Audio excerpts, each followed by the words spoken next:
News Digest. No curb on government recruitment, Finance Ministry clarifies. The Finance Ministry has clarified that the Department of Expenditure circular on economic measures for further expenditure management deals only with internal procedure for creation of posts. It said, the circular does not affect or curtail recruitment in any way. The Finance Ministry has further stated that there is no restriction or ban on filling up of central government posts. It said, normal recruitments through government agencies including Staff Selection Commission, UPSC, Railway Recruitment Board among others will continue as usual without any curbs. Railways to start computer-based recruitment tests from December 15 onwards. Indian Railways will start computer-based tests for notified vacancies from 15th of December this year. Standard operating procedures for conduct of examination are being framed. There are 35,208 vacancies for non-technical popular categories like guards, office clerks and commercial clerks. 1,663 vacancies for isolated and ministerial categories like steno and 103,769 vacancies for Level 1 vacancies like track maintainers and pointsmen.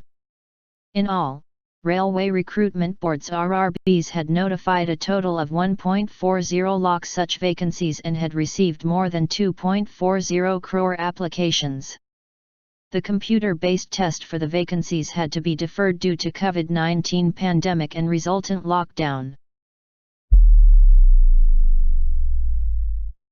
Central Institute of Petrochemicals Engineering and Technology to set up 2 new skilling centers in Bihar and Uttar Pradesh.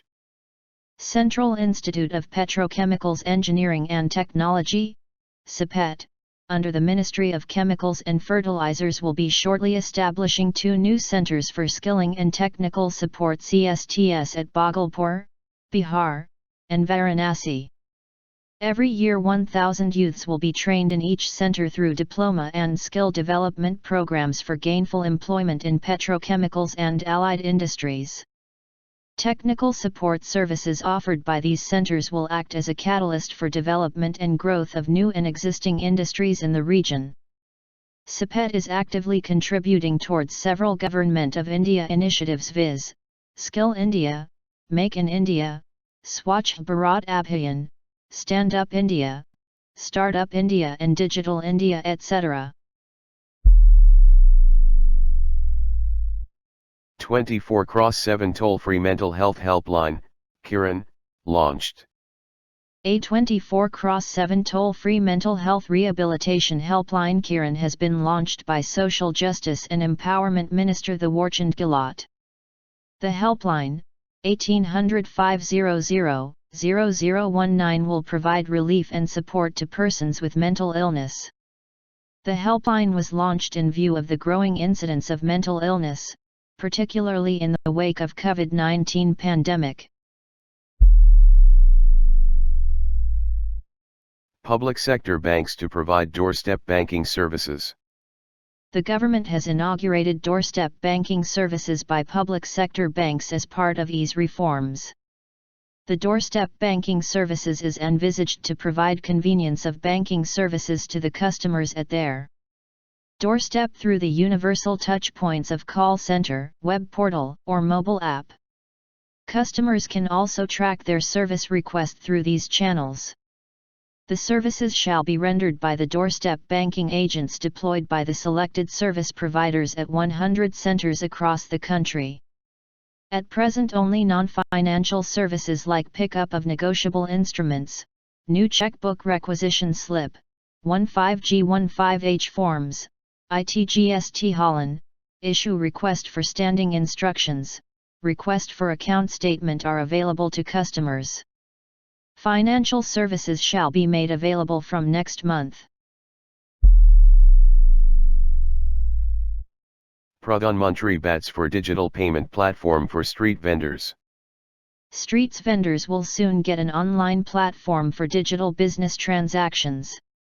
During the virtual Svanidhi Samvayad with street vendors, Prime Minister Narendra Modi announced that the government has been striving to provide digital benefits to the street vendors and that an online delivery facility is also being considered for the street vendors. A new beginning has been made in collaboration with banks and digital payment facilitators to ensure that street vendors do not lag behind in digital shopkeeping. He said the aim of the Svanidhi Yojana is to provide Swarazgar, Svavlamban, and Swabhiman, self-employment, self-sustenance, and self-confidence, to the street vendors. This scheme gives up to 7% rebate on the interest, and if one repays the money taken from the bank within 1 year, then one will get an interest rebate. In digital transactions there is a cash back also. In this way, total savings will be more than the total interest. The scheme helps one get rid of interest completely. India-China agree on 5-point measure for border tension de-escalation. India and China have agreed on 5 points to guide their approach to the situation on the line of actual control, LAC. Foreign Minister Drive S. Jaishankar and his Chinese counterpart Wang Yi held a bilateral meeting along the sidelines of the SCO ministerial meet in Moscow. Both the ministers agreed for early disengagement and easing of tensions at the LAC. The two foreign ministers agreed that the current situation in the border areas is not in the interest of either side and agreed that the border troops of both sides should continue their dialogue and maintain proper distance. Dr. Jaishankar and Mr. Wang Yi agreed that after the situation eases, the two sides should expedite work to conclude new confidence-building measures to maintain and enhance peace and tranquility in the border areas. U.S. cancels Chinese students' visas citing security risk.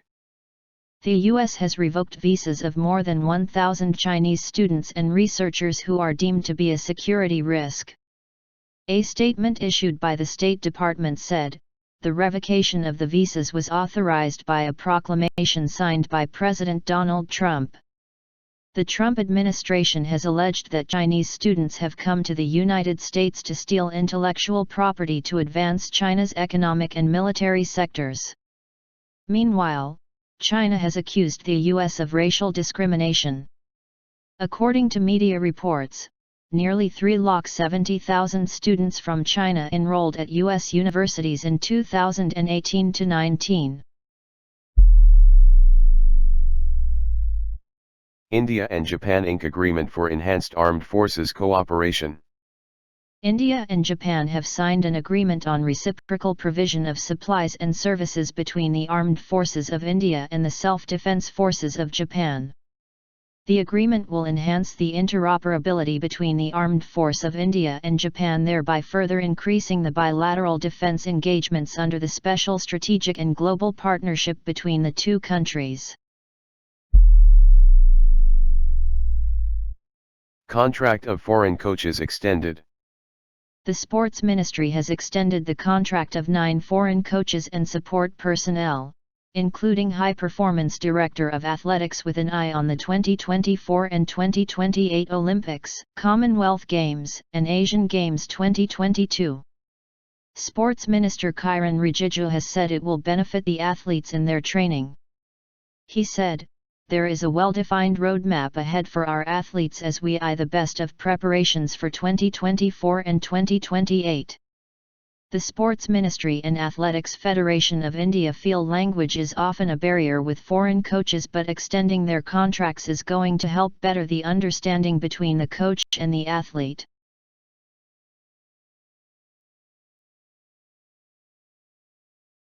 Thanks for watching this video until the end. Don't forget to subscribe to my channel and click the bell icon for more latest videos.